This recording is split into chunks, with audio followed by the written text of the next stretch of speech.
गरीब आई मुलाच्या लग्नाला गेली, पण तिला पाहून मुलाने केले जे पाहून सगळे रडले. होते गावात एक गरीब आई, तिचे नाव होते जनाबाई. तिचा एकुलता एक मुलगा, त्याचे नाव होते रोहित. जनाबाई खूप गरीब होती, पण मनाने खूप श्रीमंत. ती रोज मजुरी करत होती, मुलाला शिकवण्यासाठी झटत होती. सकाळी लवकर उठायची ती, दुसऱ्याच्या शेतात काम करायची. दिवसभरात उन्हात राबायची ती, पण कधी तक्रार करत नव्हती. रोहित लहानपणी खूप हुशार होता. आई त्याच्यावर खूप प्रेम पण करत होती. ती म्हणायची, माझा मुलगा एक दिवस मोठा होईल. जनाबाईने स्वतः उपाशी राहून मुलाला चांगले अन्न दिले.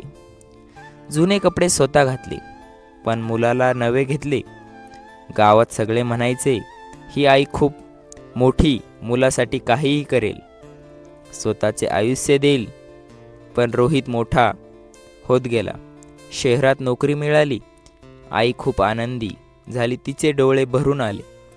ती म्हणाली, देवाचे आभार, माझा मुलगा उभा राहिला. आज माझे कष्ट फळ आले. देवा, तू खूप दयाळू. रोहित शहरात राहू लागला, मोठ्या लोकांमध्ये मिसळला. हळूहळू त्याचा स्वभाव बदलला. आईपासून दूर जाऊ लागला. जनाबाई मात्र गावात मुलाची वाट पाहत होती, कधी फोन येईल म्हणून. दररोज आकाश पाहत होती. एक दिवस अचानक बातमी, रोहितचे लग्न ठरले होते. गावात बातमी पसरली. जनाबाई खूप आनंद झाली. ती म्हणाली, माझ्या मुलाचे लग्न आहे, आता लवकर मला त्याच्या लग्नाला नक्की जायचे आहे. पण जनाबाई खूप गरीब, तिच्याकडे पैसे नव्हते. तिने गावात काम केले, थोडे पैसे साठवले. तिने एक साधी साडी बाजारातून घेतली. ती साडी हातात घेऊन डोळ्यात आनंद चमकला. ती म्हणाली, ही साडी मी लग्नाला नेसणार. माझा मुलगा मला पाहून खूप खुश होणार आहे. लग्नाचा दिवस जवळ आला. जनाबाई शहरात निघाली. बसने खूप लांब प्रवास होता, तरीही तिच्या चेहऱ्यावर आनंद.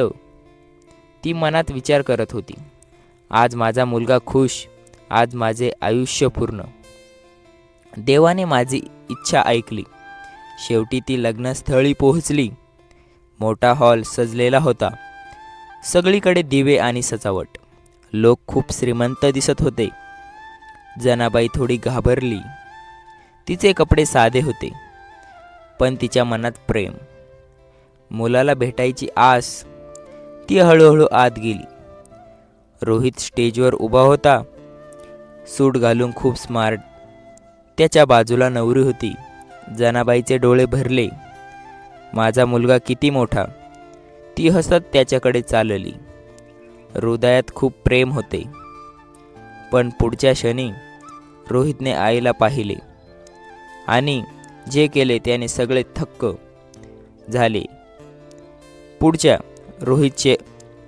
रोहितचा चेहरा अचानक बदलला. त्याच्या डोळ्यात भीती दिसली. तो आजूबाजूला पाहू लागला. लोक काय म्हणतील याची चिंता. जनाबाई हसत पुढे येत होती. आईचे डोळे प्रेमाने भरले. ती म्हणाली, रोहित बाळ, आई आली तुझ्या लग्नाला. पण रोहित अचानक थांबला. तो आईकडे थंड नजरेने पाहिलं. त्याने हळू आवाजात सांगितले, तुम्ही इथून निघून जा. हे ऐकून आई थबकली. तिचे हसू एका क्षणात गेले. ती पुन्हा शांतपणे म्हणाली, बाळा, मी तुझी आई, मी फक्त आशीर्वाद द्यायला आले आहे. इतके बोलून ती थांबली. रोहितला खूप राग आला. तो म्हणाला, इथे मोठे लोक, तुम्ही असे कपडे घालून माझी बदनामी करू नका. आईचं हृदय तुटलं. ती काहीही बोलू शकली नाही. तिच्या डोळ्यात अश्रू आले, पण ती रडत नाही. ती फक्त शांत उभी. लोक हे सगळे पाहत होते. काही लोक कुजबूज करत, काहींच्या डोळ्यात पाणी. नवरीनेही ऐकले. तिने रोहितकडे पाहिले. तिच्या चेहऱ्यावर धक्का. ती हळू आवाजात म्हणाली, रोहित, ही तुमची आई? रोहित काहीही बोलला नाही. त्याने चेहरा दुसरीकडे वळवला. जनाबाई एक दीर्घ श्वास घेतला. ती हळूच मागे फिरली. ती म्हणाली, देव सुखी ठेव. माझ्या मुलाला खूप आनंद दे. इतके बोलून ती निघाली. हॉलच्या बाहेर चालू लागली. तिचे पाय थरथरत होते. डोळ्यातून अश्रू वाहत होते. लोक शांत उभे होते. कोणीही काही बोलले नाही. त्या क्षणी अचानक रोहितच्या डोक्यात आठवणी, लहानपणीची प्रत्येक गोष्ट, आईचे कष्ट त्याला आठवले. आई उन्हात काम करत, आई स्वतः उपाशी राहिली. आईने त्याला शिकवले, आईने त्याला मोठं केले.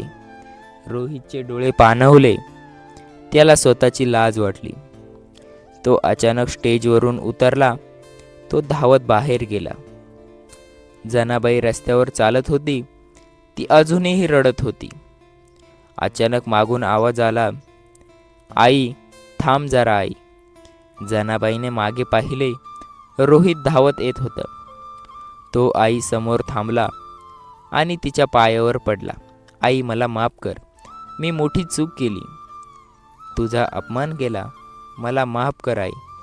हे पाहून लोक जमले. सगळ्यांच्या डोळ्यात पाणी. नवरीही बाहेर आली. तिने जनाबाईला नमस्कार केला.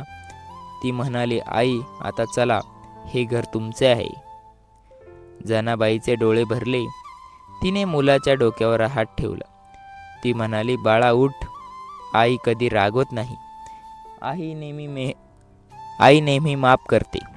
त्या दिवशी लग्नाला सगळे लोक भावूक झाले. कारण त्यांनी पाहिलं आईचं प्रेम किती मोठं असतं.